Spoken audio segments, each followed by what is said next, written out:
മറന്നു പോകരുത്. മറക്കില്ല, പഴയ മേയറല്ലേ.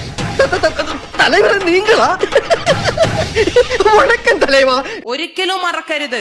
ഒരിക്കലും മറക്കില്ല. ജനങ്ങളുടെ വോട്ട് വാങ്ങി വിജയിക്കുമ്പോൾ ആ ജനങ്ങളോട് നീതി കാണിക്കാൻ ഇവിടത്തെ മുസ്ലിം ലീഗ് ആയാലും കോൺഗ്രസ് ആയാലും അവർക്കെല്ലാം കഴിയണം. കാലത്തെ ആരാ എന്നോട് പറഞ്ഞു? മുത്തുപട്ടർ ദേവേന്ദ്രന്റെ അച്ഛൻ അങ്ങനെ പറഞ്ഞു കൊടുക്കണ രമണ. ഇളയപ്പറ്റൊരു കാര്യം വിറ്റാണ്, ആള് ഭയങ്കര വിറ്റാണ്. അല്ലെങ്കിൽ തിരുവനന്തപുരം കോർപ്പറേഷനിലെ CPM-ന്റെ ഗതിയാകും. വ്യായാമം ചെയ്യുന്ന ഒരിക്കലും പ്രതീക്ഷിച്ചതല്ല. കണ്ടവരെ കിട്ടിയില്ലെങ്കിൽ കണ്ടവരെ തല്ലുന്ന കാലാണെന്ന് നിനക്ക് അറിഞ്ഞൂടെ? നമ്മളെ ഭരിക്കുന്നവർക്ക് വലിയ പങ്കുണ്ട്. ഇപ്പോഴെങ്കിലും അത് തോന്നിയല്ലോ. കാര്യം കഴുത പറഞ്ഞാലും കേൾക്കണല്ലോ. ശത്രുവേട്ടൻ പറഞ്ഞത് കാര്യാ. നാം തിരഞ്ഞെടുക്കുന്ന ഗവൺമെന്റ് നാം ശ്വാസമെടുക്കുന്ന കാര്യത്തിൽ പോലും എപ്പോ ശ്വാസമെടുക്കുന്ന എന്നുൾപ്പെടെയുള്ള കാര്യങ്ങളിൽ തീരുമാനമെടുക്കുന്നു എന്നാണ് പറയുന്നത്. ആര് പറയുന്നു? ഞാൻ കേട്ടിട്ടില്ലല്ലോ. അസൂയ കൊണ്ട് പലരും പറയാറില്ല, അതുകൊണ്ട് ഞാൻ സ്വയം പറയുന്നു. അതെ, ഗവൺമെന്റ് ഓർഡർ ഇറങ്ങാത്തത് കൊണ്ട് പലർക്കും ശ്വാസം കിട്ടാത്ത അനുഭവം വരെ ഉണ്ടായിട്ടുണ്ട്.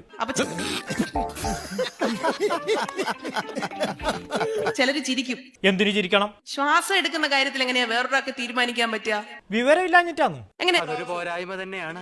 അതെ അതെ, എന്ന് എതിർ പാർട്ടിക്കാർ പറയുമെന്ന് ഞാൻ ഉദ്ദേശിച്ചത്. ഇപ്പൊ പലർക്കും ശ്വാസം മുട്ട് തുടങ്ങിയിട്ടുണ്ട്. അങ്ങനെ തന്നെ വേണം. അല്ല, രാശിപ്രകാരം അങ്ങനെ വന്നേ പറ്റുള്ളൂ. ആരാണ് കൊന്നത്? ഗാന്ധിജിയെ വെടിവെച്ച് കൊന്നതല്ലേ? ഗാന്ധിവധം ഉൾപ്പെടെയുള്ള കാര്യങ്ങൾ നമ്മുടെ പാഠഭാഗങ്ങളിൽ നിന്ന് അങ്ങനെ അപ്രത്യക്ഷിതമാകുകയാണ്. അപ്രത്യക്ഷം.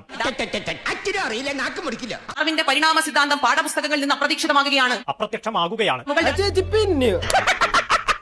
സമര പോരാട്ടങ്ങൾ ഇതെല്ലാം അപ്രതീക്ഷിതമാകുന്നു. ഞാൻ വിട്ടു. അങ്ങനെ പെട്ടെന്ന് അപ്രതീക്ഷിതമാകുന്നതല്ല ഇതൊന്നും. അത് മനസ്സിലായി. അങ്ങനെ അപ്രതീക്ഷിതമായി പോകുന്ന കാര്യങ്ങളല്ല ഇതൊന്നും. ഞാൻ വിട്ടു എന്ന് പറഞ്ഞില്ലേ?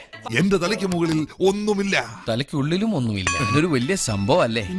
വേറെ ആരും ഇല്ലെങ്കിൽ പലയിടത്തും പോയി പ്രസംഗിച്ചും പ്രസംഗങ്ങൾ കേട്ടുമൊക്കെ ഇതെല്ലാം മനസ്സിലാക്കിയത് കൊണ്ടാണ് നമുക്കിത് ഇവിടെ നിന്ന് പ്രസംഗിക്കാൻ കഴിയുന്നത്. കോൺഫിഡൻസ്. പറഞ്ഞില്ല എന്നേ ഉള്ളൂ. എന്തിനാ ഞാൻ എന്നെ തന്നെ വെറുതെ ഇങ്ങനെ പൊക്കി പറയണേ? എന്തൊരറിവാ നിനക്ക്. കൈരളി TV-യിൽ അശ്വമേധം നടത്താൻ ക്ഷണിച്ചതാ, ഞാൻ പോയില്ല, വേറെ പണിയില്ല. സത്യം സത്യം, നമ്മളെല്ലാം പഠിച്ചത് കൊണ്ടാണ്. ഇതിലും ഭേദം പഠിക്കാതിരിക്കുന്നതായിരുന്നു. കാര്യം അത് സത്യമാണെങ്കിലും എനിക്ക് അംഗീകരിച്ചു കൊടുക്കാൻ പറ്റുമോ? ഞാനങ്ങോട്ട് ഇറങ്ങുവാ. അതാ നല്ലത്. ഒരു ചുവന്ന സ്വിച്ച് കാണുന്നുണ്ടോ? കാണുന്നുണ്ട്.